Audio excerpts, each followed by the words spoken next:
جو لوگ اللہ کو راضی کرنا چاہتے ہیں ان کو یہ پتہ ہی نہیں ہے کہ اللہ کو راضی کرنے کے لیے کیا کرنا پڑے گا آپ کو. ہمارے حضرت ایک بات فرمایا کرتے تھے کہ جو دیندار بننا چاہتے ہیں ان کو دیندار بننا آتا نہیں ہے. دیکھو ہر چیز سیکھنی پڑتی ہے. آپ اگر صحت مند بننا چاہتے ہو تو کیا صرف محنت سے بن جاؤ گے؟ صحت مند بننا آنا چاہیے. وہ ڈاکٹر بتائے گا، حکیم بتائے گا، وہ صحت کی ڈیفینیشن بھی بتائے گا کہ صحت کا مطلب کیا ہے. آپ سمجھ رہے ہو کہ صحت کا مطلب ہے کہ ایسے گول گپا ہو جاؤں میں. عام نارمل آدمی یہی سمجھتا ہے. پتلے لوگ موٹوں کو دیکھ کے حسرت کرتے ہیں کاش ہم بھی صحت مند ہوتے. ڈاکٹر سے پوچھیں گے وہ کہے گا پتلے کو تو زیادہ صحت مند ہے. عین ممکن ہے ڈاکٹر یہ کہہ دے. موٹا آدمی بہت باریک کو دیکھ کے افسوس کرتا ہے کاش میں بھی ایسا ہلکا پھلکا ہوتا. ہو سکتا ہے وہ بیچارہ بیمار ہو جس کی وجہ سے اتنا باریک ہے. تو ڈاکٹر آپ کو بتائے گا بھائی صحت کی ڈیفینیشن یہ ہے کہ اتنا کولیسٹرول ہو، اتنا فیٹ ہو، شوگر اتنی ہو، بلڈ پریشر اتنا ہو، وغیرہ وغیرہ، ہڈیوں میں کیلشیم اتنا ہو. تو وہ آپ کو صحت کی ڈیفینیشن بھی بتائے گا اور پھر آپ اس سے سیکھیں گے کہ اس معیار تک، اس ہدف تک پہنچنے کے لیے مجھے کیا کھانا ہے اور کن چیزوں سے ایوائڈ کرنا ہے، ایکسرسائز کون سی کرنی ہے کون سی نہیں کرنی ہے، وغیرہ وغیرہ.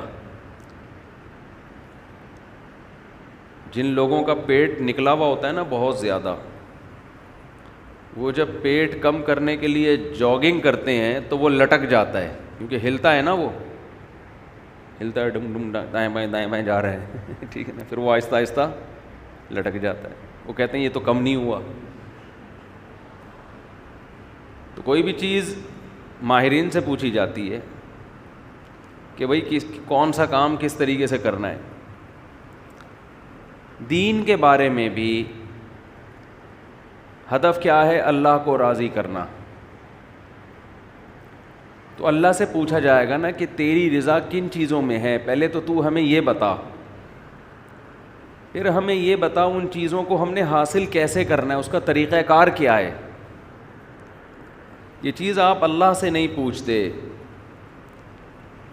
دیکھو کسی ماہر نے بڑی زبردست بات کی ہے کہ اگر آپ کا اپنا کوئی ہدف نہیں ہے نا تو آپ کسی اور کے ویژن کا حصہ بن جاؤ گے. سمجھ رہے ہو؟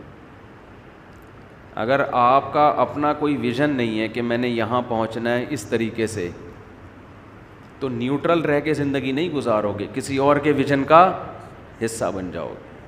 اگر آپ کی اپنی کوئی کمپنی نہیں ہے تو کسی اور کی کمپنی میں جاب کرنی پڑے گی نا آپ کو. فارغ تھوڑی بیٹھو گے آپ، اس کے کاروبار کو بڑھانے کا ذریعہ بنو گے. تو یا تو اپنا کاروبار بڑھا لو یا کسی اور کے ہاں ملازم لگ کے اس کا بزنس. تو اگر آپ کو خود یہ بات نہیں پتہ کہ اللہ کن چیزوں سے راضی ہوتا ہے،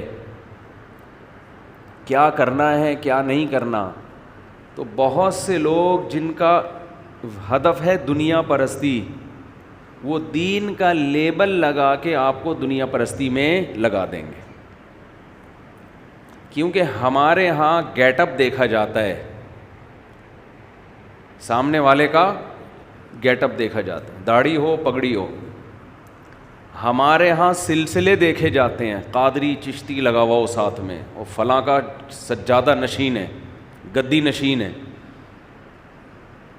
یہ دیکھا جاتا ہے فلاں کا گدی نشین ہے. یہ دیکھا ہی نہیں جاتا کہ جس کو ہم فالو کر رہے ہیں وہ خود دنیا کا عاشق تو نہیں ہے، کہیں وہ خود دنیا پرست تو نہیں ہے. صرف داڑھی ٹوپی پگڑی چہرے کی رونق گدی نشین ہونا کافی ہوتا تو یہ تو یہودیوں میں اس دور میں مسلمانوں سے زیادہ تھیں. یہودیوں کی داڑھیاں مسلمانوں سے لمبی ہوتی تھیں، اب بھی ہوتی ہیں. ایک طوفان مچا ہوا ہے فیس بک پہ، ایسے ایسے خطیب ہل رہے ہیں اور لوگ بے وقوف. تو کس کو فالو کرنا ہے، کس کو اپنا باپ بنانا ہے؟ وَجَعَلْنَا مِنْهُمْ أَئِمَّةً يَهْدُونَ بِأَمْرِنَا لَمَّا صَبَرُوا. دیکھو ایسا نہیں ہو سکتا کہ آپ انسان کو فالو نہ کرو. آپ کو میں کتابوں کو مانتا ہوں، کسی شخص کو فالو نہیں کرتا. یہ کہنے کی باتیں ہیں، حقیقت کی دنیا میں یہ نہیں ہو سکتا. جو لوگ کہتے ہیں نا ہم صرف کتابوں کو مانتے ہیں، بابوں کو نہیں مانتے، اماموں کو نہیں مانتے، تو ایسے لوگوں کو بھی ان کے ماتحتوں نے باپ بنایا ہوا ہوتا ہے. وہ اس بابے کو بابا مان رہے ہوتے ہیں. بابے کی ڈیفینیشن کیا ہے؟ جس کو آپ فالو کرو وہ آپ کا بابا ہے، چاہے وہ جوان ہو چاہے وہ بوڑھا ہو. جس کو آپ فالو کر رہے ہیں وہ آپ کا کیا ہے؟ بابا ہے. تو انسان ہمیشہ انسان کو فالو کرتا آ رہا ہے. تبھی تو اللہ نے پیغمبر بھیجے نا انسان، ان کو فالو کرو. ایسے نہیں دے دیا کہ کتابیں دے کے پیغمبر چلے گئے کہ بس کتاب کو فالو کرو. کبھی بھی ایسا نہیں ہوا. ہر پیغمبر کتاب بھی لایا اور ساتھ ساتھ کہا کہ اس کتاب کو سمجھنے میں فالو کس کو کرنا ہے؟ مجھے. اور پیغمبر ایسے افراد دنیا میں چھوڑ کر گئے کتاب کے ساتھ کہ اب کتاب کے ساتھ ساتھ ان افراد کو فالو کرنا ہے. پھر وہ افراد ایسے افراد کو چھوڑ کر گئے، کتاب بھی دے کر گئے اور کتاب سکھانے والے افراد بھی دے کر گئے اور بتا کر گئے کہ اب کتاب کو سمجھنے میں فالو ان کو کرنا ہے. یہ سلسلہ 1400 سال سے آج تک چلا آ رہا ہے. کتاب بابے کے بغیر سمجھی نہیں جا سکتی. جس نے بھی سمجھی ہے گمراہ ہوا ہے، وہ برباد ہو گیا ہے، وہ سیدھے راستے سے ہٹ گیا ہے وہ. اور یہ اللہ کی سنت ہمیشہ سے رہی ہے. وَجَعَلْنَا مِنْهُمْ أَئِمَّةً يَهْدُونَ بِأَمْرِنَا. اللہ فرماتے ہیں بنی اسرائیل میں ہم نے ایسے امام بنائے تھے جو ہماری ہدایات پر لوگوں کو سیدھا راستہ دکھایا کرتے تھے. عام پبلک ان اماموں کو فالو کرتی تھی. تو پبلک ہمیشہ انسان کو فالو کرے گی، کسی بابے کو فالو کرے گی. بابے کو آپ اپنی ڈکشنری سے نکال نہیں سکتے. نکال دیا تو غامدیت ہے. غامدی بغیر بابے کے قرآن کو فالو کرتے ہیں اور اسلامی تعلیمات کی ایسی کی تیسی کر دی.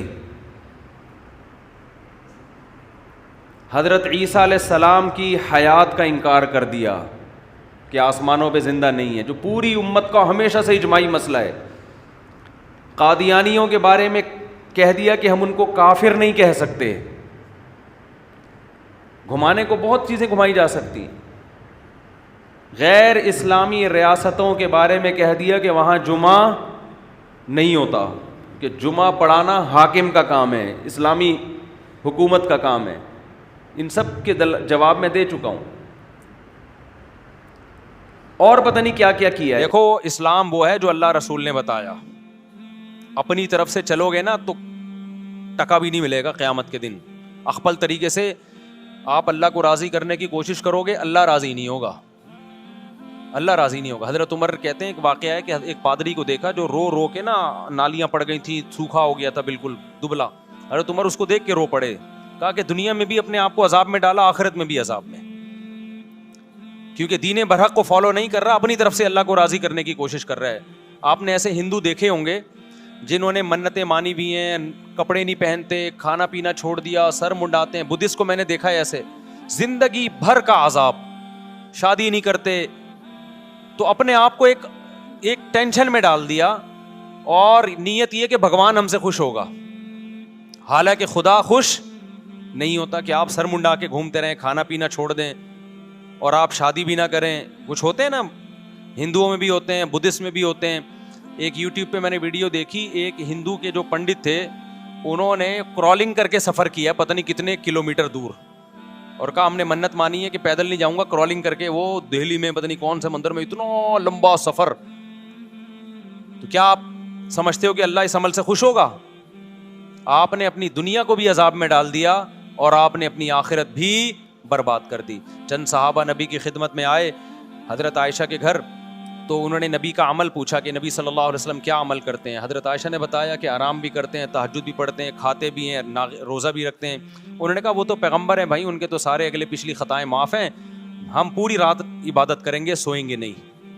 اور ایک نے کہا میں گوشت نہیں کھاؤں گا, گوشت کھاتا ہے انسان کے جسم میں طاقت آتی ہے, گوشت میں لذت بھی ہے, میں خدا کی خاطر سبزیوں پہ گزارا کروں گا. اصل لذت گوشت میں ہے سبزیوں میں؟ اصل لذت تو گوشت میں ہے. پروٹین کس میں ہے؟ چہرے پہ جو چمک پیدا ہوتی ہے سبزیاں کھانے سے نہیں ہوتی, گوشت کھانے سے ہوتی ہے. اس لیے اسلام نے ہمیں بقرعید پہ بھی گوشت کھلایا, اور عقیقے میں بھی گوشت کھلایا, ولیمے میں بھی گوشت کھلایا, دم جو ہم بقرعید میں دیتے ہیں اس میں بھی کیا ہے؟ گوشت ہے. تو بہانے بہانے سے اسلام ہمیں گوشت کھلاتا ہے تاکہ ہمارے اندر اوصاف گوشت خوروں جیسے ہوں. لیکن چونکہ ہم انسان بھی ہیں اس لیے اللہ نے بتایا کہ یہ درندگی تمہاری ظالموں کے خلاف ہونی چاہیے, مظلوموں کے خلاف نہیں ہونی چاہیے. لہذا جو خود ظالم ہے اسے گوشت کھانے کا حق نہیں ہے. یہ دہشت تم نے ملک دشمنوں کے خلاف نکالنی ہے, ظالموں کے خلاف نکالنی ہے. اب چونکہ ہم ظالم کے خلاف نہیں لڑتے, صحیح جگہ لڑ نہیں رہے ہیں جہاں لڑنا چاہیے, ملک کے دفاع میں نہیں لڑ رہے, تو پھر بیوی سے لڑ رہے ہیں, بچوں سے لڑ رہے ہیں. باپ گھر میں آتا ہے ایسے جیسے چنگیز خان نے بغداد پہ حملہ کر دیا ہے, بچے کانپنا شروع کر دیتے ہیں. تو ایسے ابا کو چاہیے گوشت کھانا چھوڑ دے, کیونکہ گوشت کھانے سے قوت غضبیہ بڑھتی ہے. سمجھتا ہے کہ نہیں سمجھتا؟ اور یہ بھی خوب اچھی طرح سمجھ لو کہ زیادہ شادیاں جو کرتا ہے اس کو بھی گوشت کھانا پڑتا ہے. سبزی پہ آپ 4 بیویاں نہیں رکھ سکتے, صحیح بتا رہا ہوں میں, یہ حدیث سے بھی ثابت ہے. ایک صحابی نے کہا کہ میں نکاح نہیں کروں گا, نبی کے پاس آئے, یا رسول اللہ میں جب گوشت کھاتا ہوں مجھے خواہش پیدا ہوتی ہے, نکاح کا خیال پیدا ہوتا ہے. تو وہ رہبانیت کی طرف جا رہے تھے کہ میں گوشت چھوڑ دوں گا تاکہ میرے دل میں جذبات پیدا نہ ہو اور اللہ اللہ کروں بیٹھ کے. حدیث کا مفہوم ہے. تو آپ صلی اللہ علیہ وسلم نے فرمایا نہیں, حدیث کا مفہوم کہ حلال چیزوں کو خود پر حرام مت کرو, کھاؤ گوشت, اور اگر خواہش پیدا ہوتی ہے تو نکاح کرو. سمجھتے ہو کہ نہیں سمجھتے ہو؟ تو گوشت ضروری. اب تو ڈاکٹر بھی اس کو پروموٹ کرنا شروع کر دیا بھائی.